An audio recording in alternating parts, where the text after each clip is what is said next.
She said, "You got me pregnant. Pay me $100,000 or I'll say you raped me." I recorded everything, and when her voice played in court, the truth left everyone stunned. Especially her. I met Anya through a mutual friend at a house party. We hit it off fast.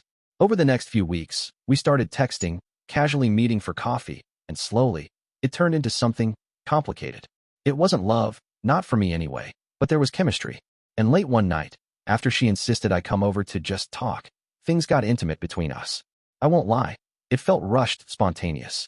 But she was the one who leaned in first, who said she needed this, because her last breakup messed her up. I went along with it because it felt mutual. She even told me before I left her flat the next morning. No strings, right? Just what we both needed. I said yeah, and that was that. Or so I thought. 2 weeks later, she showed up at my office lobby, unannounced. Her expression was serious, too serious. She sat across from me in the cafe nearby and dropped a line I didn't see coming. "I'm pregnant, and it's yours." I blinked. "Are you sure? I mean, we only spent one night together, and you said." She cut me off. "Don't play smart. And if you're thinking of walking away, think again." Before I could wrap my head around it, she leaned in and said something that made my skin crawl. "Either you give me $100,000, or I'll go to the police and tell them you forced yourself on me that night." I stared at her. My brain froze for a second, not from fear, but confusion. "Wait, what? Are you serious right now?"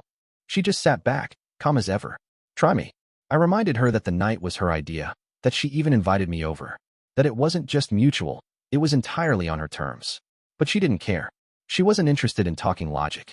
That night, I couldn't sleep. I kept going over everything in my head. I had no idea if she was bluffing about being pregnant, but the threat was real. I knew guys who had their lives ruined over accusations, true or false. It didn't matter once the damage was done. And she was threatening me with that kind of power. The worst part? I didn't even know why she was doing it. Was it revenge for not texting her the next day? For not acting like we were suddenly in love? Or was it all planned from the beginning? I couldn't answer any of that. But I knew one thing.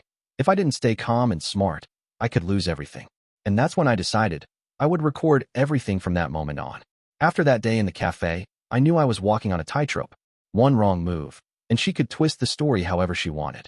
So I bought a small voice recorder and kept it with me, always. A few days later, she texted, "We need to talk. Come to the park near your office." I went, not because I wanted to see her, but because I needed to know what she was planning. And I hit record the moment I saw her. She wasn't angry. In fact, she seemed disturbingly casual. "You really don't want to make this ugly," she said, without blinking. $100,000 isn't a lot. I could say you drugged me that night. No one would question it. I sat there, nodding slowly, like I was listening, pretending to consider it. But inside, I was screaming.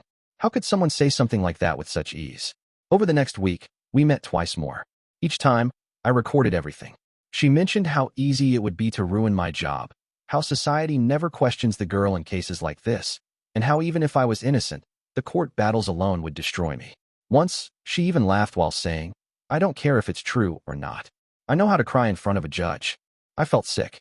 At night, I'd sit in my room, headphones on, listening to the recordings again and again, just making sure they were clear, making sure her words were undeniable.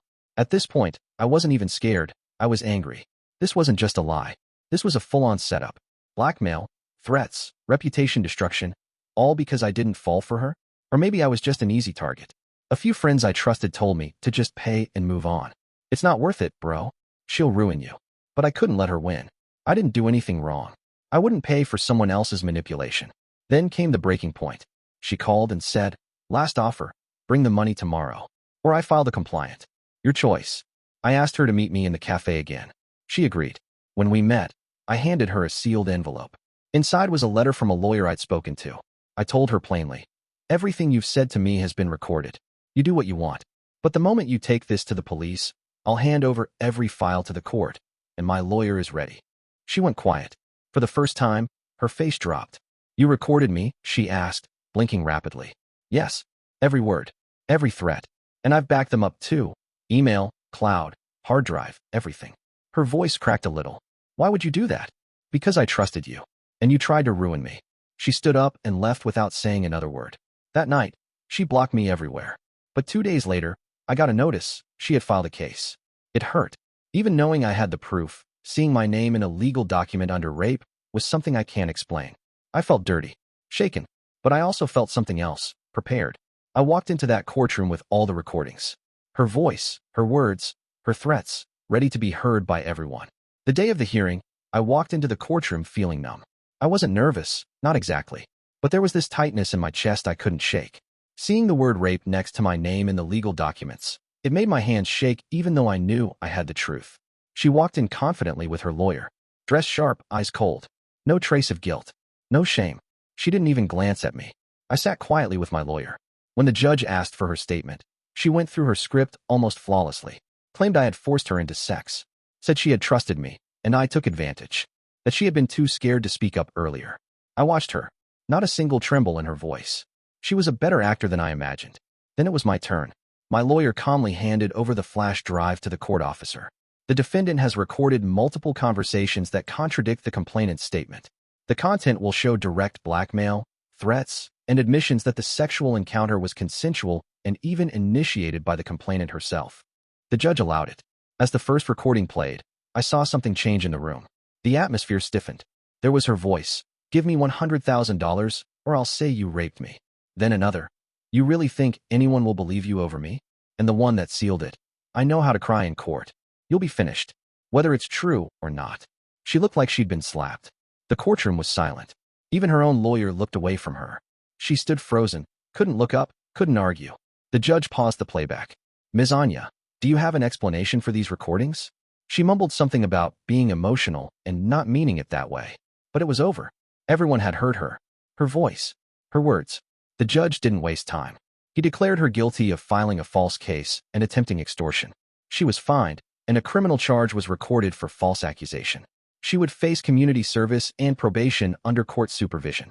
More importantly, my name was cleared. There was no celebration. No cheering. Just relief. Quiet. I stepped outside, took the deepest breath I'd taken in weeks, and felt a little piece of my dignity return.